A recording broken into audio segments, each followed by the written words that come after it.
Assalamualaikum warahmatullahi wabarakatuh.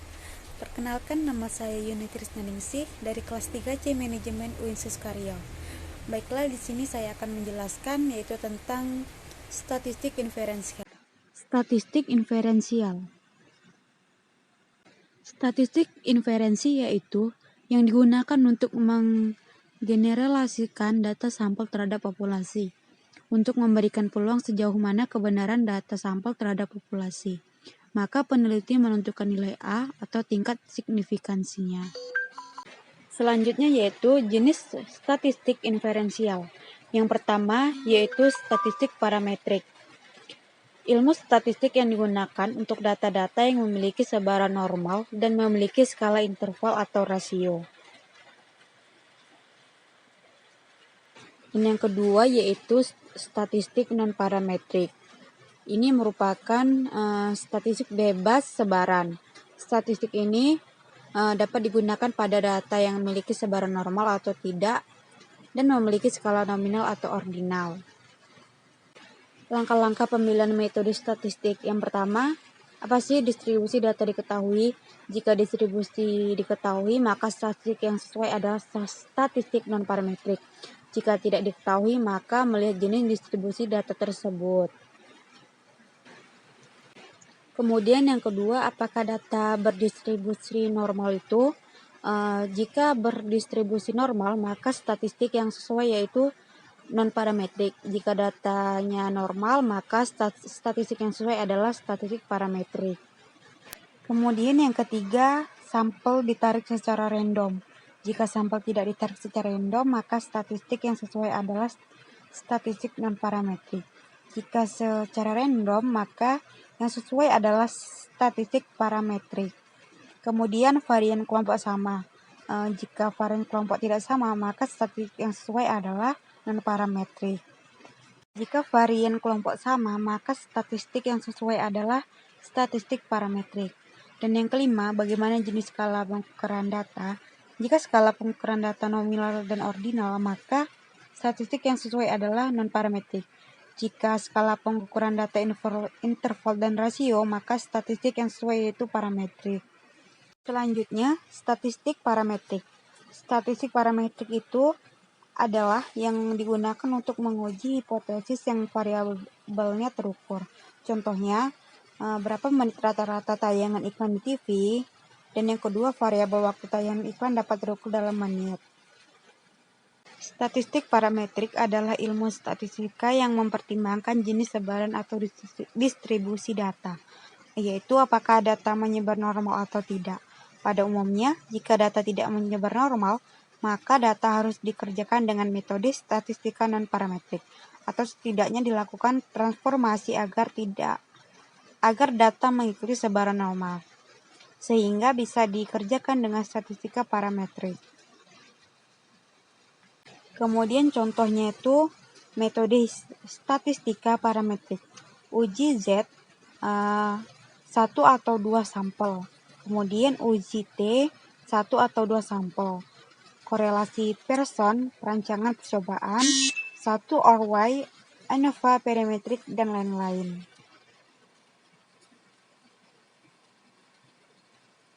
Kemudian selanjutnya yaitu statistik non-parametrik. Statistik non-parametrik adalah statistik yang digunakan untuk menguji hipotesis yang variabelnya tidak memiliki kapasitas atau standar.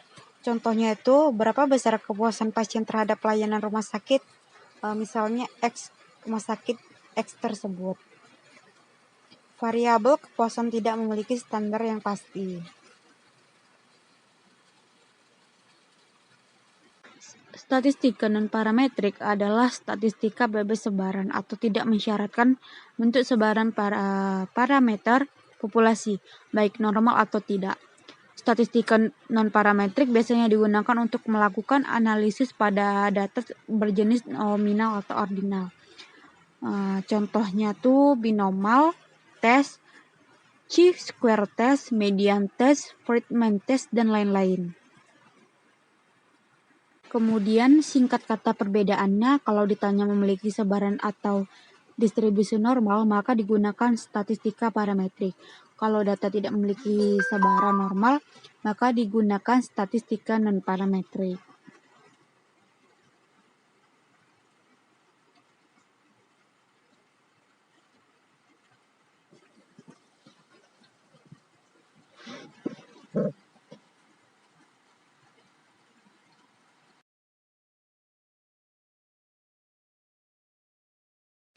Dalam statistika inferensial, penguji hipotesis merupakan salah satu tujuan yang harus dilakukan untuk menjawab masalah penelitian secara rasional.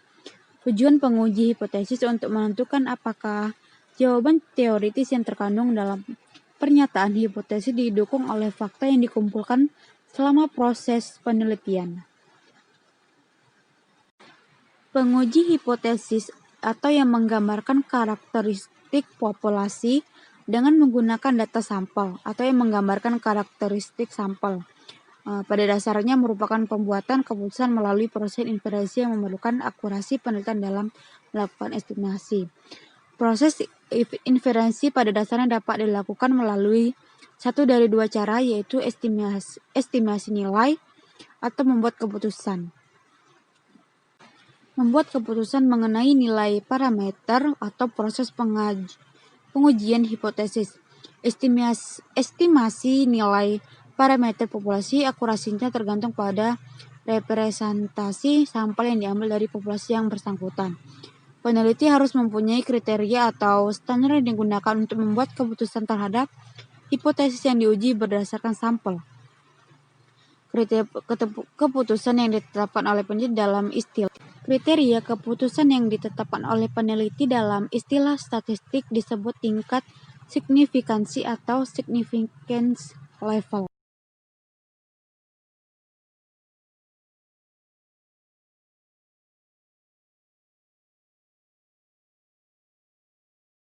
Selanjutnya, yaitu uji hipotesa. Dalam melakukan uji hipotesis, ada banyak faktor yang menentukan seperti apakah sampel yang diambil berjumlah banyak atau hanya sedikit. Apakah deviasi populasi diketahui, apakah variasi dari populasi diketahui, apa metode parametrik yang digunakan, dan seterusnya. Yang pertama, prosedur uji hipotesis. Yang pertama tuh menentukan HO dan H1. H0 adalah null hipotesis. Kemudian H1 adalah alternatif hipotesis. Kemudian yang kedua menentukan uji prosedur statistik yang digunakan. Apakah akan digunakan uji T, ANOVA, uji Z, dan lain sebagainya. Kemudian yang ketiga menentukan statistik tabel. Yang pertama yaitu dengan tingkat kepercayaan. Yang kedua derajat kebebasan atau DF. Derajat kebebasan atau degree of freedom sangat bervariasi tergantung dari metode yang dipakai dan jumlah sampel yang diperoleh. Kemudian, berbagai mode parametrik. Yang pertama, inferensi terhadap sebuah rata-rata populasi. Tujuan pengujian ini adalah ingin mengetahui apakah sebuah sampel berasal dari sebuah populasi yang mempunyai rata-rata atau mean yang sudah kita ketahui. Atau bisa juga dikatakan ingin menguji apakah rata-rata sebuah sampel sudah bisa mewakili populasinya. Pada inferensi ini, perlu diperhatikan ukuran sampel. Apakah termasuk sampel besar ataukah sampel kecil. Sampel besar itu dalam kasus di mana jumlah sampel yang diambil cukup besar atau varian populasinya diketahui, maka bisa dipakai rumus uji Z. Sedangkan sampel kecil, varian populasi tidak ketahui, metode parametrik yang digunakan adalah uji T atau student. Kemudian yang kedua, inferensi terhadap dua rata-rata populasi. Dalam inferen dua populasi, tujuan utama adalah ingin mengetahui apakah ada perbedaan antara dua rata-rata populasi. Yang pertama, sampel besar. Metode yang digunakan adalah Z, tes yang dimodifikasi. Yang kedua yaitu sampel kecil. Metode yang digunakan adalah T, tes yang dimodifikasi, yaitu sampel bisa saling berhubungan dependent. Kemudian yang ketiga, inferensi terhadap lebih dari dua rata-rata populasi. Untuk lebih dari 2 populasi, misal 3 jenis sampel, 4 jenis sampel, dan seterusnya dipakai analisis ANOVA yang terdiri atas ANOVA 1 faktor, yang kedua ANOVA 2 faktor, yang ketiga ANOVA 2 faktor tanpa replacement.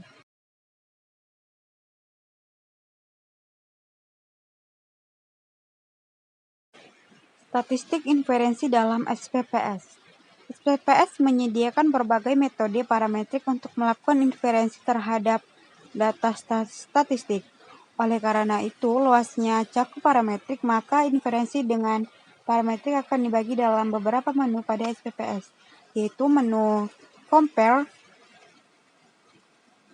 Means, General, Linear Model, atau GLM. Yang pertama, Compare Means. Pembahasan pada Compare Means meliputi means. Bagian ini membahas sama pada statistik deskriptif dengan penyajian subgrup dan ditambah dengan uji linearitas. Yang kedua yaitu uji T. Bagian ini meliputi uji satu sampel atau one sample test. Uji T untuk di sampel independen atau independent sample. Kemudian uji T untuk 2 sampel berpasangan atau paired sample test. One way ANOVA. Jika uji T untuk 2 sampel, maka ANOVA digunakan untuk menguji lebih dari 2 sampel. Kemudian selanjutnya General Linear Model. GLM merupakan kelanjutan dari ANOVA, di mana pada GLM dibahas satu variabel dependen namun mempunyai satu atau lebih 2 faktor. Yang pertama, correlate, membahas uji hubungan antara 2 variabel. Yang kedua, regression, membahas pembuatan model regresi untuk menggambarkan hubungan 2 variabel atau lebih.